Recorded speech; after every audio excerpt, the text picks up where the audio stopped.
Bueno, a continuación vamos a hablar un poco de cómo ha sido el desarrollo del proyecto BUVOS. BUVOS nace como una iniciativa para poder suprimir el ruido o al menos disminuir el ruido molesto en un punto tal en el que no sea diferenciable o en el que su amplitud no moleste o no estrese a las personas. Cuando hablo de ruido molesto me refiero a ruido como los pitos en un trancón o como la bulla en un teatro o los motores de los carros grandes pasando muy seguido cerca de determinados lugares céntricos donde se concentran muchas personas o gran cantidad de trabajadores. Incluso ruidos que pueden generar máquinas en determinadas industrias y ruidos que pueden ser molestos y afectar la calidad de vida del trabajador o de las residencias que estén alrededor de esta industria. En un principio trató de implementarse con BUOS de manera análoga, utilizando amplificadores operacionales. Entonces lo que se hacía era tomar una muestra del ambiente con un micrófono, se tomaba la muestra del ambiente, esa muestra se invertía y se amplificaba a la amplitud necesaria para que se anulara con la otra muestra. Esto teniendo muy en cuenta toda la teoría del sonido y toda la parte en donde es necesario hallar los puntos de máxima y mínima presión para determinadas frecuencias. Cuando esto se implementó, lo primero que se hizo fue implementar una simulación, que es esta. En esta simulación podemos observar la onda amarilla es la señal de entrada, está representada por una señal sinusoidal. La onda azul es la señal invertida por el amplificador operacional en modo inversor y la onda roja es la señal de salida, la señal resultante de la suma de estas dos. Como ustedes pueden ver, la señal roja tiene una amplitud de alrededor de 300 microvoltios, lo cual es muy bajo. Podría decirse que esto llevado a la realidad podría funcionar hasta el punto en que la amplitud de la señal de salida va a ser tan baja que no va a ser perceptible por el oído humano, aunque también se puede observar que conserva la forma de una señal sinusoidal. También se puede observar que conserva la forma de una señal sinusoidal. Esto se debe a que todos los elementos inducen un determinado desfase a determinadas frecuencias. O sea que los amplificadores operacionales también, a pesar de ser algo análogo, también inducen un desfase mínimo en las señales y este desfase implica que ellas no se sumen o se resten, mejor dicho, punto a punto para anular por completo la señal de salida. Resulta que cuando esto fue llevado a la realidad, pues este problema se incrementó porque las señales de sonido son ondas longitudinales pero que se desplazan de manera tridimensional. Por lo tanto, los desfases se hicieron más grandes debido a la ubicación de la señal de origen y de la señal de respuesta. Y aún más grandes se hicieron los desfases cuando tuvimos en cuenta de que el transductor utilizado, o sea, el micrófono induce un desfase mínimo al filtrar la señal del ambiente y el parlante induce también otro desfase al enviar la señal al ambiente nuevamente. Entonces estos desfases hicieron que se generara un ruido en la señal de salida, en la señal del ambiente, pero no se logró el objetivo de poderla suprimir. Teniendo en cuenta estas molestias que surgieron con este proceso, pues se tomó la determinación de migrar a otros dispositivos que de pronto tuvieran un mejor tiempo de respuesta y que pudieran brindarnos más facilidades en el momento del dominio y del procesamiento de la señal para poder manejar las características de la señal de salida. Lo que se hizo fue migrarlo a la herramienta matemática MATLAB. En MATLAB se generó un código .m teniendo en cuenta unas nuevas características. Antes estábamos pensando en utilizar señales aleatorias, o sea, señales tomadas del ambiente, se procesaban y se enviaba a su inversa. Ahora se llegó pues a la conclusión de que igual la señal del pito de un carro es una señal conocida y si el carro pita ahora, cuando vuelva a hacerlo, pues su señal igual va a tener el mismo periodo, la misma frecuencia, probablemente no la misma amplitud porque su punto de origen va a ser diferente, pero sí el mismo periodo y la misma frecuencia. Esto nos permitió poder diseñar un dispositivo o un filtro que nos permitiera desfasar teniendo en cuenta el desfase inducido por el micrófono y por el parlante, un filtro que nos permitiera desfasar lo suficiente para generar un desfase casi ideal de 180 grados. Esas fueron las nuevas características que se tuvieron en cuenta. Entonces lo que se hizo fue generar un código, un punto M en MATLAB con una frecuencia de muestreo de 48.000, teniendo en cuenta el teorema de Thevenin, que es de más del doble de las frecuencias audibles por el ser humano. eh, y se generó una señal conocida con un ruido conocido para poder identificar el proceso del filtro. Lo otro es que los filtros generalmente inducen un desfase, pero un desfase diferente para las diferentes frecuencias. Por ejemplo, un filtro entre 0 y 100K induce un desfase similar, pero entre 100K y 200K pues induce un desfase diferente o más corto, entre 1K y 2K y entre 2K y 5K. Entonces, esos desfases al variar pues también hacen variar en la señal de salida la fase de esta. Entonces no lo brindaban. Lo que se hizo para solucionar esto fue migrar ya de un filtro análogo a un filtro digital, pero un filtro digital de fase lineal generalizada.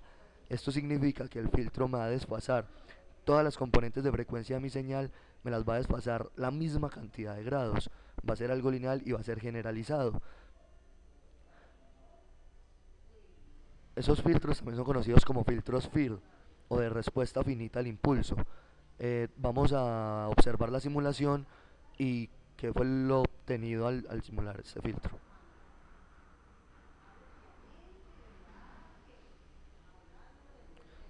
Bueno, lo primero que vamos a observar son las dos señales. La señal que se ingresó,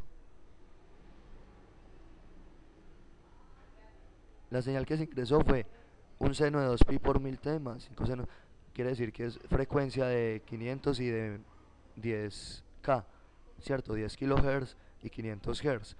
Como el filtro está diseñado para dejar pasar solo, solo frecuencias pronunciables por el ser humano, o sea que el filtro está diseñado entre 300 Hz y 4000 kHz, aunque en realidad pues sería más o menos hasta 3000 kHz, pero lo hice hasta 4000. Entonces vamos a observar las dos señales, la señal de entrada y la señal de salida.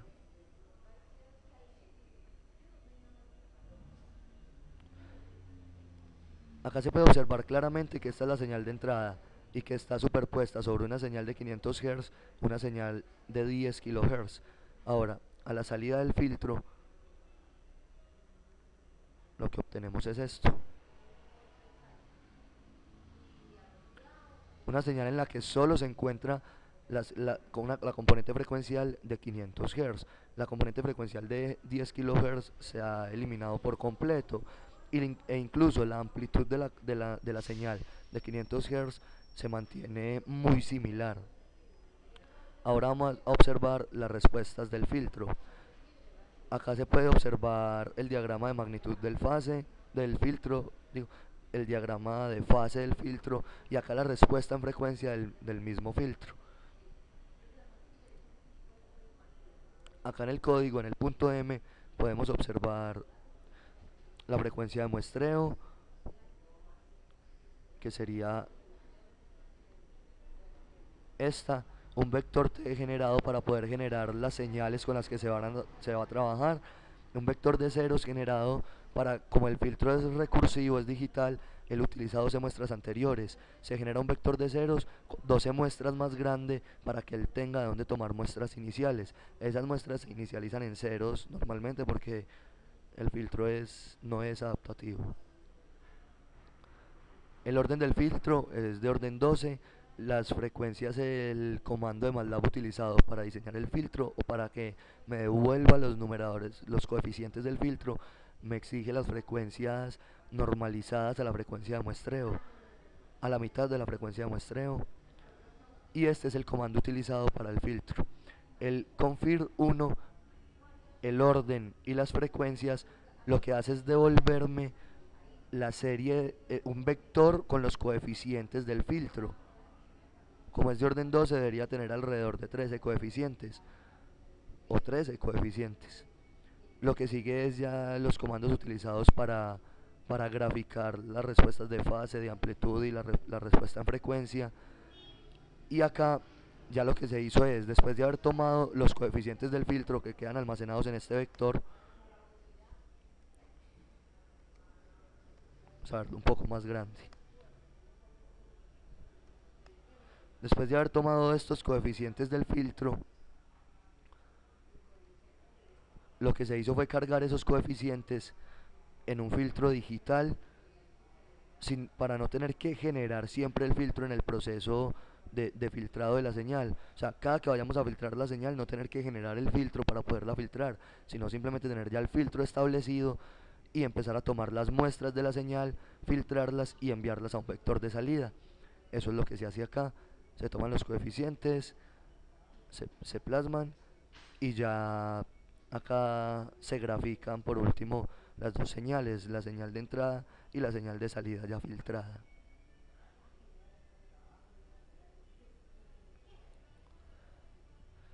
En el momento de, de hacer esta implementación, pues en la simulación sale muy bien. Lo que se hizo ahora fue escoger un hardware con las capacidades necesarias para procesar toda esta información. Se escogió un DSP, el DSK6713, que es especial para manejo de señales de sonido. Ya vamos a ver unas imágenes de este DSP.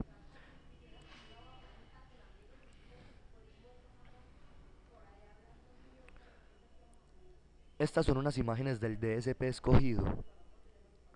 Como ustedes pueden ver, él tiene 4 entradas y salidas de audio, 2 entradas, 2 salidas. Es un DSP muy bueno, con muy buenas características y capacidades de memoria y un buen tiempo de procesamiento. Acá hay una foto un poco mejor. El CD que lo acompaña es el CD que viene de la Texas Instruments, en donde se encuentra el programa Code Composer, que es el utilizado para poder programar el DSP. Este DSP se programa en matriz C, en punto C, en lenguaje C. Los baffles que se ven a los lados son unos baffles que brindan las capacidades necesarias, y la ficha técnica es muy confiable para poder saber el desfase que estos inducen a las señales de salida. Esta es la parte de atrás de los baffles y ya de perfil.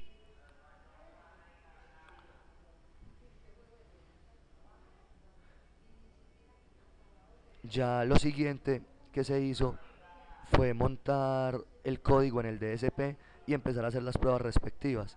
Hasta el momento de las simulaciones o del montaje incluso en el DSP y del desarrollo y del manejo con señales conocidas, electrónicamente las señales se anulan o se filtran.